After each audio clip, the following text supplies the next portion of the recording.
Hi everyone, welcome back to Sports Kati. I'm Rohit, and with me we have Vaishak and Karan. So just like yesterday we had the cricket roundup, today we are going to have a football roundup just to cover what's happening in the football world. Given that we have so many leagues to cover, we will be having a quick walkthrough over the leagues. So firstly, we'll start off with the Premier League. In the weekend we had the big match, the blockbuster match where City played Liverpool, and City had a big win of 4-1 over Liverpool. Their first win in Anfield for a long time. We had the midweek FA Cup matches which just concluded last night, and the draw for the next fixtures are out. Nothing unexpected happened during the FA Cup matches. All the big teams progressed. The one standout result I would say was the win of Everton over Spurs, which was a real thriller where Everton went on to win by 5-4 in the extra time. Anyways, let's see what are the other talking points in the Premier League. So for that, I'll just hand over to Vaishak. Vaishak, after you. Yeah, I think I would like to say that, Pep Guardiola creating a record is a big point. Winning 15 matches, consecutively, that's a record in the English game. What do you think about this? The season has been such up and down because you could see Liverpool losing 7-2, so many unexpected results in such a year. City to go on a run where they're consistent throughout, when the players are injured, when the players are not well, during the lockdown, during the situation, to do what they're doing is incredible. To pull a 15-match streak in this time of the year is incredible. So just big praise for Pep Guardiola and his team. Another talking point I found was, Klopp's press conferences. And that's something which is disappointing for me, is because whenever I've seen Klopp, he's someone who really takes losses with a smile and, talks really good. But what's up with the excuses? Why is Klopp giving so many excuses? I think you might have better points to say. Yeah, I do have a lot to say because I'm a Manchester United fan. And, to be fair, even as a United fan, I really like Klopp. For me, he's an incredible manager. He is the one who actually revolutionized Liverpool and gave them all the success. So for me, he is a big, one of the fun things was, his press conferences was always fun to watch. He was always very good to listen to. When things started going slightly sour, his press conferences also started becoming slightly more, I would say, edgy. And I did not expect this from Klopp. And to be fair, as a United fan, I'm hoping that, this is Liverpool winding down and the results follow his mood and it goes down. But yeah, Karan, what do you think about Klopp's antics? I feel it's the performance that is letting him there, because he definitely wants to protect his players in front of the camera. I mean, in the dressing room, I'm pretty sure, knowing the character he is, he would be blasting his players in the right way possible. I mean, I'm sure in the right way, but he needs to protect his players on at least on the camera. And I feel he's getting a bit too cocky, I would say, because he's saying the wrong things, I feel. And that is something which is not expected out of him. But the one thing which I feel is very similar to his Dortmund days is that he started off really well at Dortmund as well. And then gradually he started dropping his form and similar results were shown. So I think it is the right time for Liverpool to step up, because they're about 10 points behind City and City has a game in hand. So from that perspective, I think Klopp needs to step up and make sure that of whatever the 3-4 months are remaining, he makes the most out of it. Vaishak, you have something more to add on to the Premier League, or let's move on? I think let's move on. There is nothing much to talk about. I mean, apart from there may be some VAR things, but I think that keeps going on, isn't it? Oh yes, I think that never ends in Premier League. Anyway, let's go to La Liga.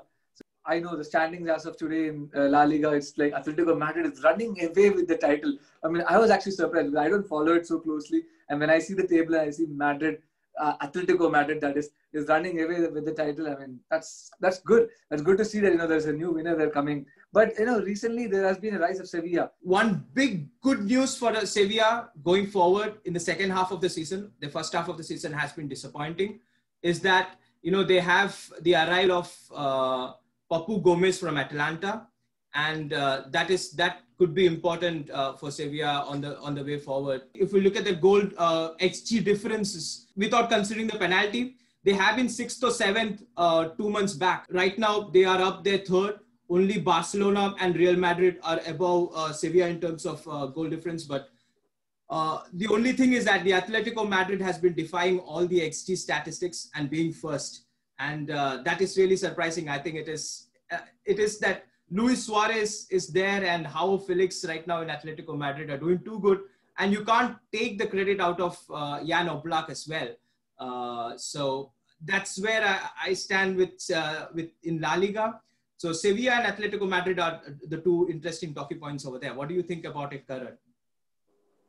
I totally agree. I mean, Atletico has been doing really well. They're on top of the table right now. They are they have 2 games in hand compared to Real Madrid, who are second. And if Atletico go on to win both their games, they'll have a lead of about 11 points, which considering La Liga is huge. Atletico do play Chelsea in the Champions League, but I don't think that's going to be much of an issue for them because Luis Suarez is in top form. I mean, none of us expected him to be doing what he's doing at this point of time. He scored 16 goals already. He's given 2 assists, and he's the highest goal scorer in La Liga. The other player that stands out for me in terms of goals scored is Yusuf El Nesri, who's a 23-year-old Moroccan striker and plays for Sevilla. He's also scored about 13 goals.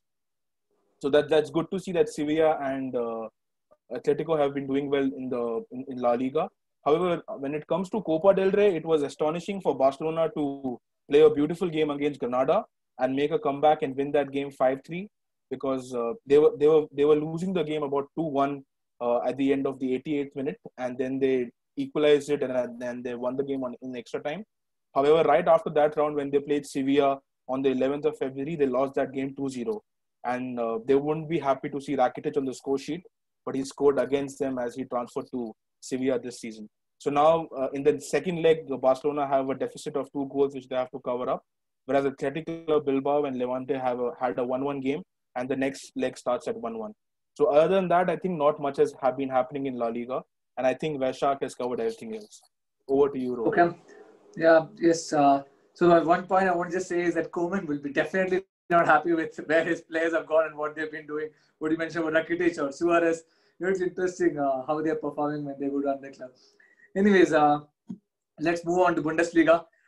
So Bundesliga, starting off with just again another season where Bayern Munich is cruising into another title. So that's predictable, as you can say. I have to say I was kind of surprised with what's happening with Dortmund recently whenever I follow the table. Unfortunately, they don't telecast Bundesliga in India anymore, which is kind of unfortunate here. I really hope they get back the rights for the Bundesliga because it was fun to watch them play. Especially, I remember watching Havertz last season, and this season, I mean, I can tell my friends, how good he is, and trust me, that he's really good. So I really hope we get the Bundesliga telecast back in India again. But having said that, Vaishak is the big Bayern Munich fan here. So off to you, Vaishak, to give us more details of what's happening in Bundesliga and what the talking points there are. Yeah, I mean, Bayern won their 6th title this year. Hansi Flick has won more titles than he has lost matches. He's lost 5 matches since he has taken over in 68 as a coach. And that is one of the big stats over there. So Bayern winning the Club World Cup was a news in Germany. Apart from that, I think in Bundesliga, the talking point has to be the rise of Union Berlin. It was certain that Berlin wanted a big club from their city. And it was actually Hertha Berlin who, got a 200 million investment and bought players left and right, bought big players, and they were supposed to be, at least competing for the Europa League, while Hertha Berlin is now fighting for the relegation spot. Union Berlin, who are supposed to be fighting for the relegation spot, are actually fighting for the Europa League, and that has been a sensational rise. And the person whom they thought will get them towards there was Max Kruse, a veteran German striker again. But right now, the people who are actually taking, Union Berlin forward are their new youngsters whom they have got. They got Avoni from Liverpool on loan.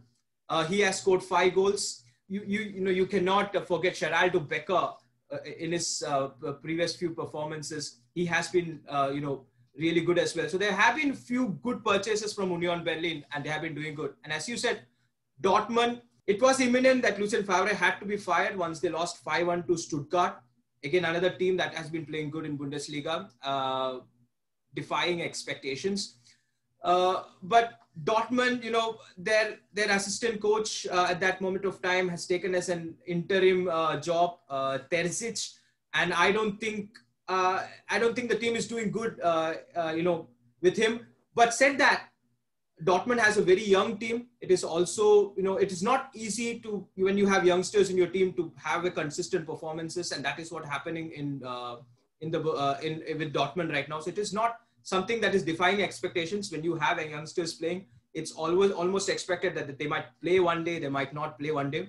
But I just wanted to add one more talking point. That was that Florian Wirtz is right now, he has overtook Timo Werner as the youngest player. Sorry, not Timo Werner, it was Kai Havertz he overtook as the youngest player to score 5 goals under 18 years of age. He's just 17 years old and 9 months. So the youngest player to score five Bundesliga goals.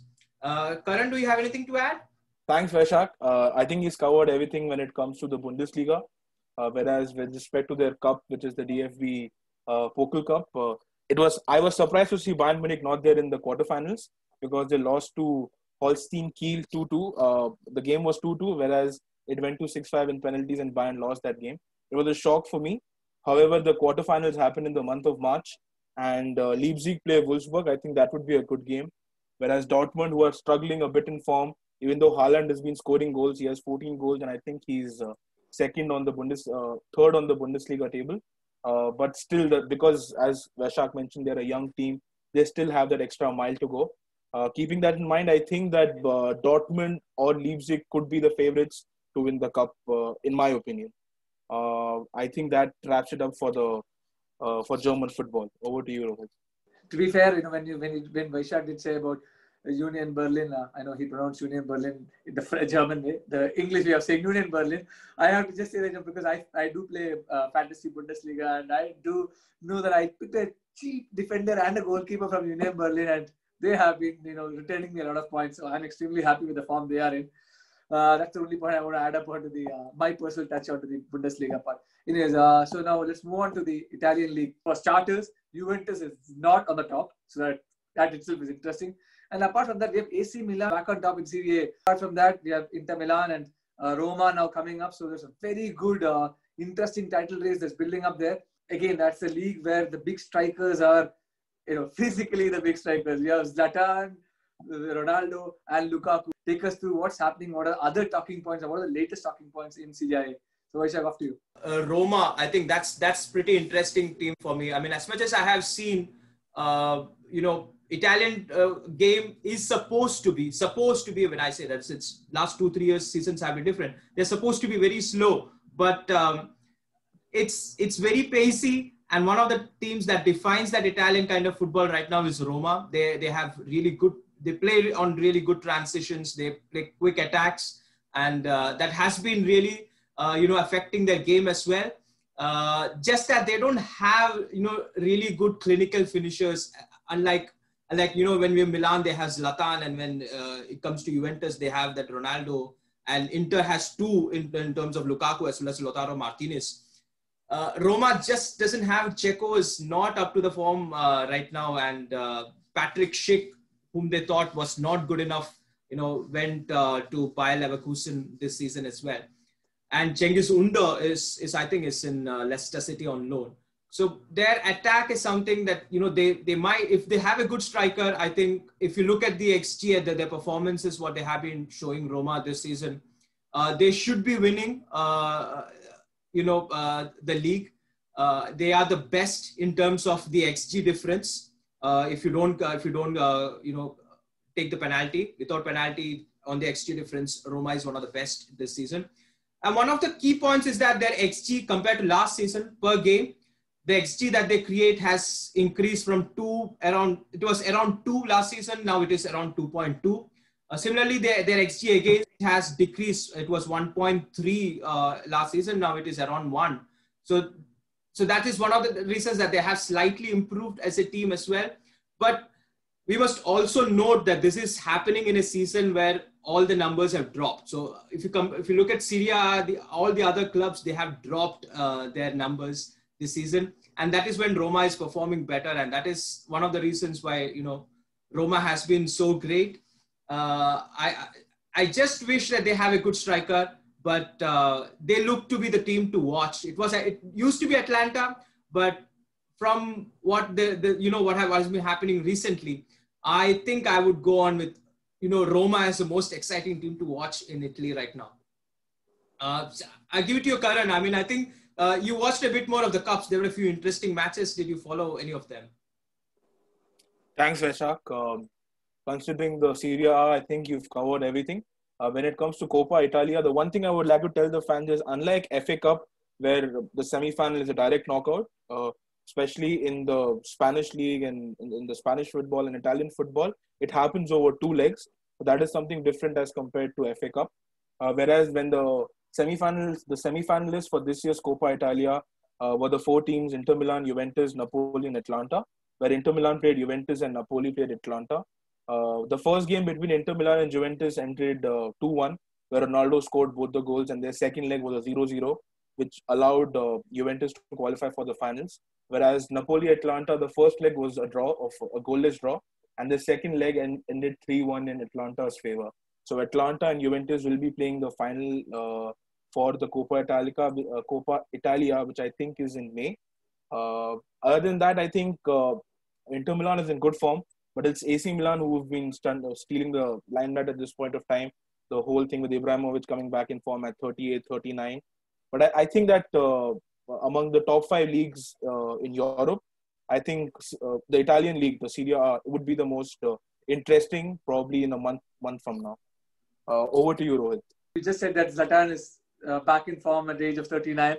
I have to say that he has just crossed 500 goals, career club goals in football. So that's a great achievement. Nothing surprising given who the man is. So, anyways, let's move on to League One. The French league. Now, I did say that previously that the Juventus is not on top in Serie A, which is surprise. But then the real big surprise is when you hear that PSG is not on top of League One.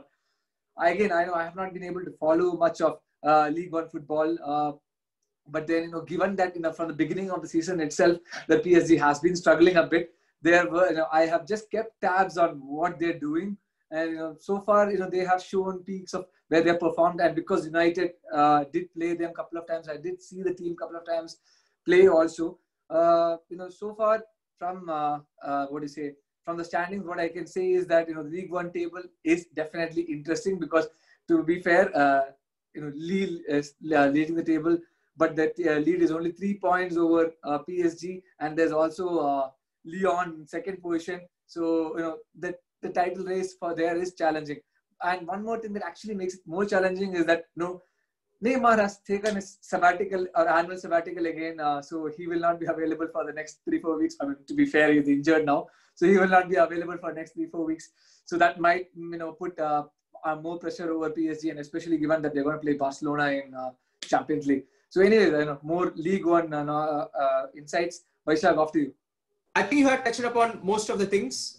You said you don't watch, but then it looks like most of the main things, talking point is that Lille is leading. And it has been one of the seasons where they actually lost their main striker, in terms of Victor Osimhen, who went to Napoli. And people thought Lille might not be good enough to, again, go for a top position. If you check their Europa League standings, they were in a group with Milan, but it was pretty easy job for them to qualify from that group. They have done that as well. Paris Saint-Germain will play Lyon and Lille only by the end. So it will be around March or April that they will play. And if they can keep the lead till then, and then these match comes up, it will be a do or die for Paris Saint-Germain. And that will be the interesting part to watch. Another big thing that we have to mention is that Thomas Tuchel is in Chelsea. So that means that Paris Saint-Germain have a new coach, and that is Mauricio Pochettino. And Pochettino, had a decent start, but he also lost to Lorient, who's is a club almost in the relegation in the Ligue 1 table. So it will be interesting. Pochettino without Neymar, what is he going to do? He has a few mid-table matches coming right now. No big matches soon, but the Barcelona match is the big one. Will he get to the quarterfinals or not? Anything in the Coupe de France, Karan? Thanks, Vaishak. With respect to Coupe de France, the round of 32 is about to begin. Coincidentally, both PSG and Lille have qualified. They both won their games of the round of 64 by 1-0. Other than that, they have about 32 teams right now, so there's a lot. The draw is going to happen soon. And other than that, I think there's not much happening in Coupe de France. because they still have a lot more teams to get eliminated, and probably by the next month we'll have a better picture of how the teams are faring. Over to you, Rohit. Okay, so that's, I think, is a good roundup about what's happening in the football world now. Yes, if we have time, we can discuss more in detail about all these leagues. But do let us know what you're interested in hearing or listening to about which league or what exactly in those, and we can touch upon on those topics on much more detail. So as usual, do share your comments, views, and always like, share, and subscribe the video. So anyways, until next time, stay safe and goodbye.